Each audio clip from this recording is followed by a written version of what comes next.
Pose with the bands. Pose with the pose with the pose with the bands. Pose with the pose with the pose with the bands. Pose with the bands. Pose with the bands. Yang akan dibahas dalam materi just in time ini, yang pertama yaitu konsep dasar just in time. Yang kedua, perbedaan sistem just in time dengan sistem tradisional. Yang ketiga, konsep black flush costing. Yang keempat, hubungan just in time dengan black flush costing. Yang kelima, analogi dasar dari akuntansi. Konsep dasar just in time. Konsep dasar just in time adalah sistem produksi yang bertujuan untuk meningkatkan produktivitas, kualitas, dan reliabilitas produk serta menekan biaya produksi. Konsep ini juga bertujuan untuk memenuhi kebutuhan konsumen dengan tepat waktu. Dalam penerapan just in time, perusahaan perlu merencanakan jadwal produksi dengan cermat. Hal ini termasuk jadwal pembelian bahan produksi, jadwal kapan bahan produksi akan sampai di gudang, jadwal produksi yang akan siap, hingga jadwal kapan produk hasil produksi akan dikirim. Selanjutnya itu perbedaan sistem just in time dengan sistem tradisional. Sistem just in time berbeda dengan sistem tradisional dalam pendekatan manajemen produksi dan inventory.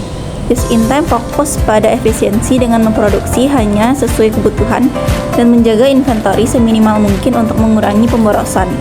Sedangkan sistem tradisional memproduksi secara massal dan menyimpan persediaan besar untuk mengantisipasi permintaan.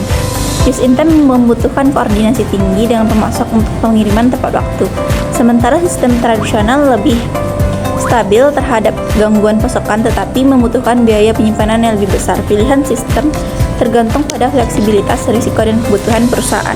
Konsep black flush costing. Black flush costing adalah sistem akuntansi biaya yang menunda pencatatan hingga tahap tertentu dalam proses produksi, kemudian mencatatnya sekaligus pada tahap tertentu yang disebut black flush point.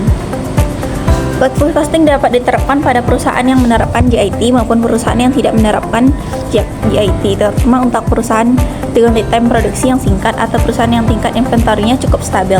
Apa sih hubungan JIT dengan black flush costing? Just in time dan black flush costing saling mendukung dalam menciptakan efisiensi produksi dan akuntansi biaya. Dalam sistem just in time, produksi dilakukan sesuai kebutuhan sehingga inventory dapat diminimalkan. Black flush costing digunakan untuk menyederhanakan pencatatan biaya dengan menghilangkan langkah pencatatan detail selama proses produksi. Biaya bahan baku, biaya tenaga kerja, dan overhead langsung dibebankan ke produk jadi atau produk yang terjual tanpa mencatat setiap tahap proses produksi. Pendekatan ini cocok untuk just in time karena keduanya mengutamakan pengurangan pemborosan dan efisiensi operasional. Nah, analogi dasar dari akuntansi keuangan. Dan dalam metode perpetual, akun persediaan barang dagang didebit untuk setiap pembelian barang dan dikredit untuk biaya dari setiap penjualan barang yang tujuannya untuk mencatat setiap peningkatan atau penurunan dalam biaya barang dagang yang ada dalam persediaan. Dan saldo persediaan dan cost of goods sold dapat diketahui setiap hari dari catatan keuangan kita. Sedangkan dalam metode periodik, saldo awal persediaan barang dagang tidak berubah selama periode akuntansi, sehingga saldo persediaan dan cost of goods sold tidak bisa diketahui secara langsung. Penyesuaian dilakukan di akhir periode sehingga saldo akhir dari persediaan barang dagang ke saldo akhir yang benar dan mencatat HPP untuk periode tersebut. HPP merupakan total aliran keluaran barang dagang untuk periode akuntansi tersebut, dihitung dan dicatat hanya di akhir periode. Cost of goods persediaan awal pembelian dan persediaan akhir.